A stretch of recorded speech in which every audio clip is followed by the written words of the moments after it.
या जो बैरून मुल्क पाकिस्तानी बैठे हैं, जो मेरी आज सुन रहे होंगे मुझे, मेरा उनसे इंटरेक्शन है, उनसे पूछे तो सही क्यों नहीं वो पाकिस्तान में आके पैसा लगाते।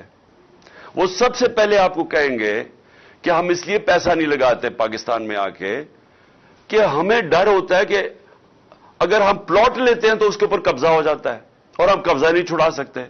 तो हम कारोबार कैसे शुरू कर सकते हैं जिस मुल्क के अंदर हमें कानून तहफ़्फ़ुज़ नहीं देता, जिसमें एक फिक्रा इस्तेमाल किया जाता है, कॉन्ट्रैक्ट एनफोर्समेंट नहीं होती। जब उस मुल्क में हमारी सरमाए की हिफाजत ही नहीं होती तो हम कैसे उस मुल्क में पैसा लगाएंगे। और दूसरी बात वो ये कहेंगे, खासतौर पर बरतानिया में जो बैठे पाकिस्तानी हैं, कि ये जो मुल्क के सरबराह हैं जो हमें कहते हैं कि पाकिस्तान में अपना पैसा लेके आओ, तो अपना पैसा तो पाकिस्तान से बाहर भेज रहे हैं।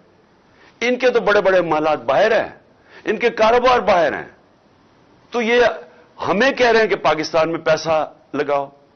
और वो ये कहते हैं कि ये पैसा बाहर क्यों भेजते हैं।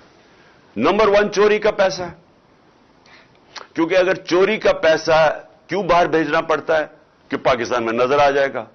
यहां पर अगर एकदम इनकी दौलत में अरबों रुपए का इजाफा होना शुरू हो जाए तो पूछेंगे तो सही ना कौम के किधर से पैसा आया। वो ये जवाब नहीं दे सकते क्योंकि चोरी का पैसा है, इसलिए इनको बाहर भेजना पड़ता है।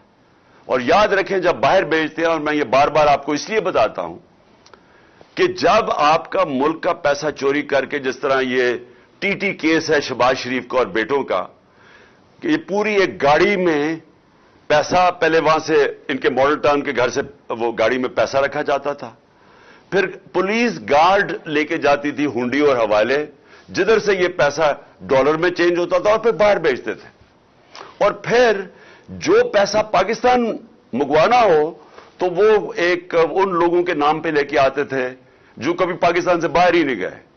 मसलन और जरदारी भी यही करता था, तो वो पापड़ वाला और चीनी वाला और ये वो लोग उनके पासपोर्ट लेते थे और कहते थे जी इन्होंने बाहर से रेमिटेंसेस भेजी है।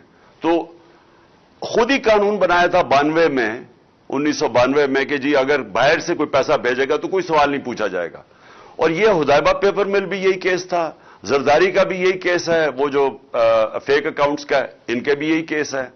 तो ये वहां से उन्होंने पैसे बाहर, पहले चोरी करके चोरी का पैसा बाहर, रेमिटेंस से वापस जिसकी जरूरत है, बाकी पैसा इनका बाहर पड़ा है।